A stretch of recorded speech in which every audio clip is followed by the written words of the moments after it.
Hi friends, வணக்கம். Welcome to trending சமையல். Friends, இன்றைக்கி வீடியோவில் நம்ம எப்போவும் சொல்கிற மாதிரி வீட்டுக்கு தேவையான நிறைய யூஸ்ஃபுல்லான டிப்ஸ் வந்து ஷேர் பண்ணியிருக்கேன். ஸ்கிப் பண்ணாமல் பாருங்கள். ஃபர்ஸ்ட் டிப் என்னன்னு சொல்லிட்டு பார்க்கலாம். இந்த டிப்ஸ் உங்களுக்கு கிச்சனில் ரொம்பவே யூஸ்ஃபுல்லாக இருக்கும் அப்படின்னு நினைக்கிறேன். என்னென்னு பார்த்தீங்கன்னா, இந்த மாதிரி நம்ம மசாலா ஐட்டம்லாம் போட்டு வச்சுருப்போம் இல்லையா பாட்டிலில். ஸோ இப்படி போட்டு வச்சுருக்கும் போது எந்த பாட்டிலில் என்ன மசாலா நம்ம போட்டு வச்சுருக்கோம் அப்படிங்கிறது நம்ம சமைக்கும்போது சில வேளையில் நமக்கே வந்து கன்ஃபியூஸ் ஆகிடும் இல்லையா. ஸோ கரம் மசாலா, சிக்கன் மசாலாலாம் பார்த்திங்கன்னா கிட்டத்தட்ட ஒரே மாதிரியே இருக்கிறதுனால பெருசாக அதுக்கு வந்து நமக்கு வித்தியாசமே தெரியாது. சில நேரங்களில் நம்ம வந்து மாற்றி போட்டுட்டோம் அப்படின்னா சமையலும் கெட்டு போயிடும். அதை வந்து அவாய்ட் பண்ணுறதுக்கு ரொம்ப ஈஸியாக நம்ம என்ன பண்ணலான்னு சொல்லிட்டு பார்த்திங்கன்னா, இப்போ நம்ம அந்த பாக்கெட்டை பிரித்து நம்ம மசாலாவை கொட்டுவோம் இல்லையா. அப்படி கொட்டும்போது அந்த மசாலாவோட நேம் வந்து அந்த பாக்கெட்டில் எழுதியிருக்கோம் பாருங்கள். அதை வந்து இந்த மாதிரி கட் பண்ணி எடுத்துக்கோங்க. இந்த மாதிரி கட் பண்ணி எடுத்துட்டு நீங்கள் மசாலாவை பாட்டிலில் போட்ட உடனே இந்த மாதிரி வந்து சின்னதாக ஒரு டபுள் சைடு டேப் வந்து எடுத்துக்கோங்க. அதை வந்து இந்த மாதிரி கட் பண்ணி அந்த பாட்டிலில் அந்த மாதிரி ஃபிக்ஸ் பண்ணி விட்டுட்டு அந்த கட் பண்ணி எடுத்தோம் இல்லையா அந்த மசாலா நேமு, அதை வந்து இதில் அப்படியே ஒட்டி விட்டுட்டிங்க அப்படின்னா நமக்கு வந்து கன்ஃபியூஸ் ஆகாமல் இருக்கும். இப்போ நம்மளை தவிர கிச்சனில் வந்து வேறு யாராவது அவசரத்துக்கு சமைக்கிறாங்க அப்படின்னும் போது கூட மசாலா வந்து கன்ஃபியூஸ் ஆகாமல் எடுத்து யூஸ் பண்ணுறதுக்கு ரொம்ப யூஸ்ஃபுல்லான டிப்பாக இருக்கும்னு நினைக்கிறேன். ட்ரை பண்ணி பாருங்கள். இப்போ அடுத்த டிப் என்னன்னு சொல்லிட்டு பார்க்கலாம். இந்த மாதிரி ஜன்னல்லாம் பார்த்திங்கன்னா கம்பி ஜன்னல் பொறுத்த வரைக்கும் நிறையா டஸ்ட்டு அந்த மாதிரி பிடிச்சிருக்கோம் இல்லையா. இதை வந்து நம்ம க்ளீன் பண்ணுறதுக்கு ரொம்பவே கஷ்டமாக இருக்கும். அதை வந்து எப்படி ஈஸியாக க்ளீன் பண்ணுறது அப்படின்னு சொல்லிட்டு பார்க்கலாம். இதுக்காக நான் இன்றைக்கி ஒரே ஒரு சாக்ஸ் மட்டும்தான் எடுத்திருக்கேன். சாக்ஸ் யூஸ் பண்ணி எப்படி ஈஸியாக இந்த ஜன்னல் கம்பிகளில் இருக்கிற அழுக்கு எல்லாத்தையுமே நம்ம வந்து க்ளீன் பண்ணுறது அப்படின்னு சொல்லிட்டு பார்க்கலாம். இப்போ அதுக்கு வந்து ஃபஸ்ட்டு ஒரு லிக்விடு நம்ம வந்து ரெடி பண்ணிக்கலாம். இந்த மாதிரி கிண்ணத்தில் கொஞ்சமாக வந்து நான் தண்ணி எடுத்திருக்கேன். அதில் வந்து இந்த மாதிரி நம்ம பாத்திரம் கழுவுறதுக்கு யூஸ் பண்ணுவோம் இல்லையா லிக்விடு, அதுதான் வந்து சேர்த்துருக்கேன். கொஞ்சமாக வந்து சேர்த்துக்கோங்க. இப்போ ஒயிட் கலர் சாக்ஸ் வந்து நான் எடுத்திருக்கேன். ஸோ ஒயிட் எதுக்காக எடுத்தேன் அப்படின்னா, அந்த அழுக்கு நம்ம துடைச்சதுக்கப்புறம் உங்களுக்கு நல்லா க்ளீனாக தெரியும். அந்த சாக்ஸில் அவ்வளோ அழுக்குமே வந்து வந்துடும். ஸோ அது காமிக்கணுங்கிறதுக்காக தான் நான் இந்த மாதிரி வெள்ளை சாக்ஸ் வந்து எடுத்திருக்கேன். தண்ணியை வந்து லைட்டாக டிப் பண்ணிவிட்டு லேசாக புழிஞ்சிக்கோங்க. அதை வந்து அப்படியே கையில் வந்து மாட்டிக்கோங்க. இப்போ அந்த ஜன்னல் கம்பிகளை வந்து க்ளீன் பண்ணுறதுக்கு ரொம்ப ஈஸியாக இருக்கும் உங்களுக்கு. இந்த மாதிரி போட்டுக்கிட்டு நீங்கள் அழகாக வந்து க்ளீன் பண்ணிங்க அப்படின்னா சூப்பராக உங்களுக்கு வந்து அழுக்கெல்லாம் வந்துடும்.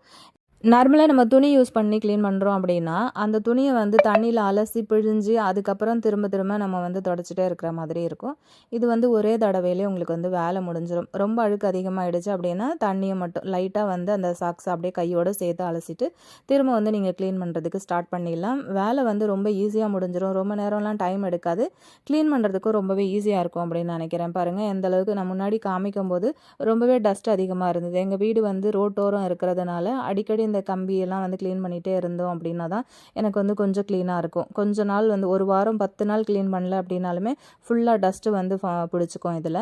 ஸோ அடிக்கடி நான் இந்த மாதிரி தான் வந்து க்ளீன் பண்ணுவேன். ஸோ உங்களுக்கு பார்க்கும்போது தெரியும் முன்னாடி எந்த அளவுக்கு வந்து டஸ்ட்டு இருந்தது அப்படின்ட்டு. இப்போ நல்லா பளிச்சுன்னு ஓரளவுக்கு க்ளீன் ஆகிடுச்சு. இப்போ அந்த சாக்ஸை பாருங்கள் எந்த அளவுக்கு வந்து கரை இருக்குது அப்படின்னு சொல்லிட்டு. ஸோ அதுக்காக தான் நான் உங்களுக்கு காமிக்கணுங்கிறதுக்காக தான் ஒயிட் சாக்ஸ் வந்து யூஸ் பண்ணேன். நீங்கள் வந்து க்ளீன் பண்ணுறதா இருந்தால் நார்மல் வேறு கலர் சாக்ஸ் கூட வந்து யூஸ் பண்ணிக்கலாம். இப்போ நம்ம அடுத்த டிப் என்னென்னு பார்க்கலாம். இந்த மாதிரி எண்ணெய் வந்து தரையில் சிந்திருச்சு அப்படின்னா அந்த எண்ணெயை க்ளீன் பண்ணுறதுக்கு துணி எதுவும் யூஸ் பண்ணாமல் இந்த மாதிரி வீட்டில் அரிசி மாவு, கோதுமை மாவு அப்படி வச்சுருப்போம் இல்லையா, அது வந்து கொஞ்சமாக மேலே ஸ்ப்ரெட் பண்ணி விட்டுட்டிங்க அப்படின்னா அந்த தரையில் இருக்கிற எண்ணெய் மொத்தமாக அந்த மாவு வந்து இழுத்துக்கும். அதுக்கப்புறம் அந்த மாவு மட்டும் நம்ம மேலே தொடச்சி எடுத்துட்டோம் அப்படின்னா தரையில் வந்து உங்களுக்கு எண்ணெய் கொட்டுனதுக்கான தடமே இருக்காது. எண்ணெய் பிசுக்கும் வந்து உங்களுக்கு தரையில் இருக்கவே இருக்காது. ஸோ அதுக்காக தான் நம்ம இந்த மாதிரி மாவு வந்து யூஸ் பண்ணுறோம். நிறைய பேர் நினைப்பீங்க இதுக்காக நல்ல மாவை வந்து வேஸ்ட் பண்ணுறேன் அப்படின்னு நினைப்பீங்க. ஸோ நான் வந்து இன்றைக்கி எக்ஸ்பரியான அரிசி மாவு தான் வந்து யூஸ் பண்ணியிருந்தேன். கொஞ்சமாக வந்து மாவு எக்ஸ்பைரி ஆன மாவு வந்து நம்ம தூக்கி போடாமல் எடுத்து வச்சுக்கிட்டோம் அப்படின்னா இந்த மாதிரியான ஒரு சில க்ளீனிங் வேலைகளுக்கு நம்ம இதை வந்து வச்சு யூஸ் பண்ணிக்கலாம். கண்டிப்பாக ட்ரை பண்ணி பாருங்கள். இப்போ நம்ம அடுத்த டிப் என்னன்னு சொல்லிட்டு பார்க்கலாம். இந்த மாதிரி அழுக்காக இருக்கிற தலகாணியை வந்து நம்ம எப்படி ஈஸியாக க்ளீன் பண்ணுறதுன்னு சொல்லிட்டு பார்க்கலாம். எப்போவுமே கவர் மட்டும் நம்ம வந்து அப்பப்போ வந்து துவைச்சி போட்டு க்ளீனாக வச்சுப்போம்.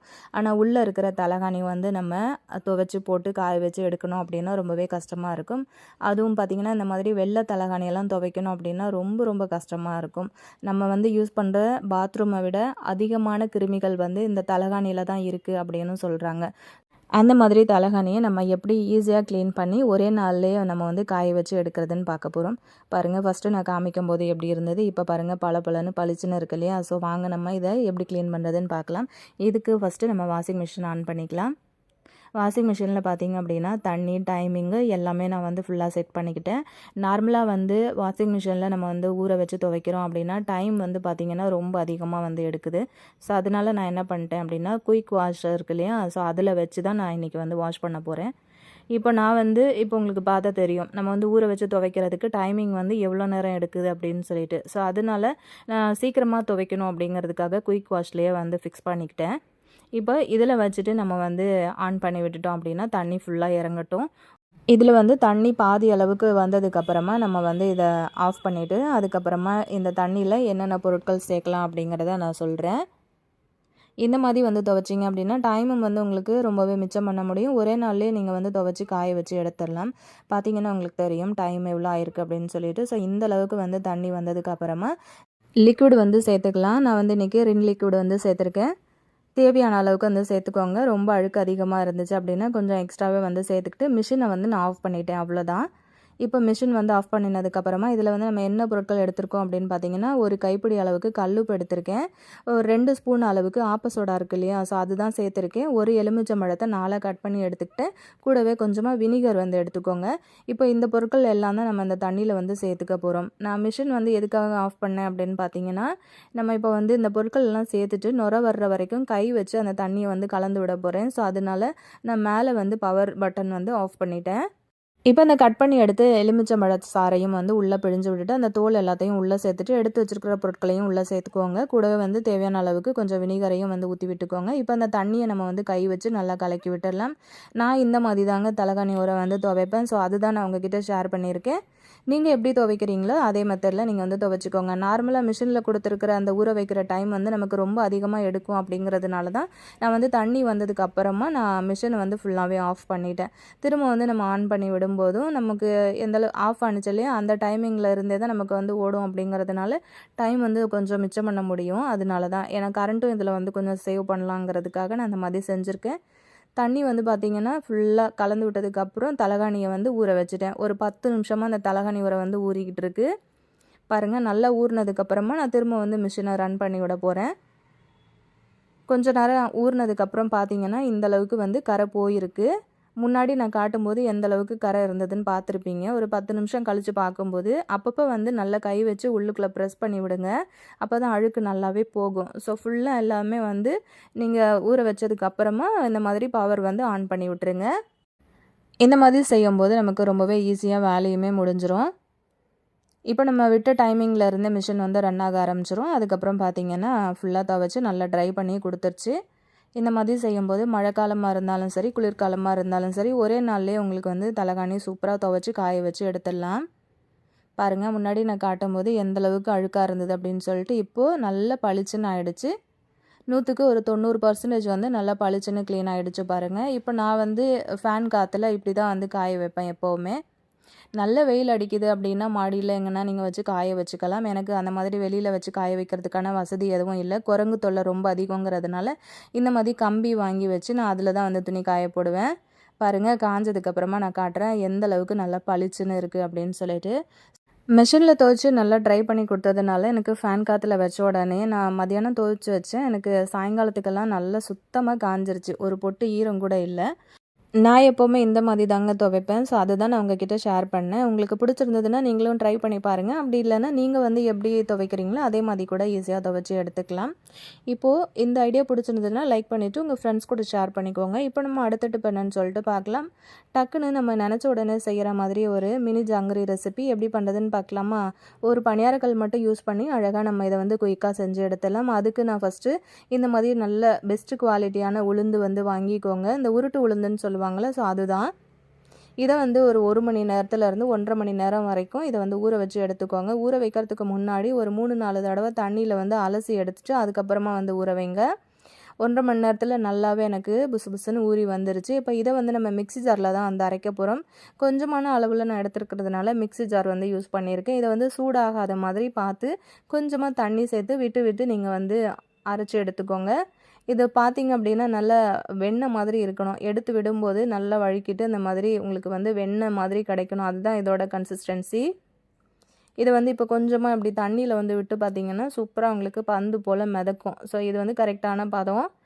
கொஞ்சம் கூட குட்டி குட்டி பீசஸ் கூட எதுவும் எங்கேயுமே இருக்காத மாதிரி நல்லா நைஸாக வந்து அரைச்சி எடுத்துக்கோங்க. இப்போ அரைச்ச இந்த மாவை வந்து ஒரு கிண்ணத்தில் மாற்றிக்கிட்டு கை வச்சு நல்லா ஒரு 5 நிமிஷத்துக்கு இப்படி வந்து கலந்து விடுங்க.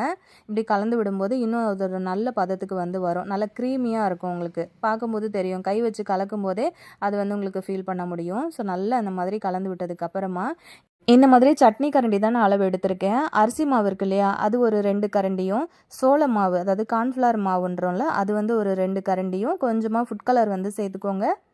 இந்த மாதிரி சேர்த்ததுக்கப்புறம் கை வச்சு நல்லா ஒரு பக்கமாகவே வந்து நல்லா அடித்து கலந்து விடுங்க. இப்படி வந்து கலக்கும்போது கொஞ்சம் திக்காக இருக்கிற மாதிரி ஃபீல் பண்ணிங்கன்னா கொஞ்சமாக வந்து தண்ணி சேர்த்துக்கோங்க. ஒரு 2 ஸ்பூன் 3 ஸ்பூன் அளவுக்கு தண்ணி சேர்த்துக்கிட்டு நல்லா இதை வந்து கலந்து விட்டிங்க அப்படின்னா நல்ல ஒரு க்ரீம் மாதிரி உங்களுக்கு வந்து இது ரெடி ஆகிடும்.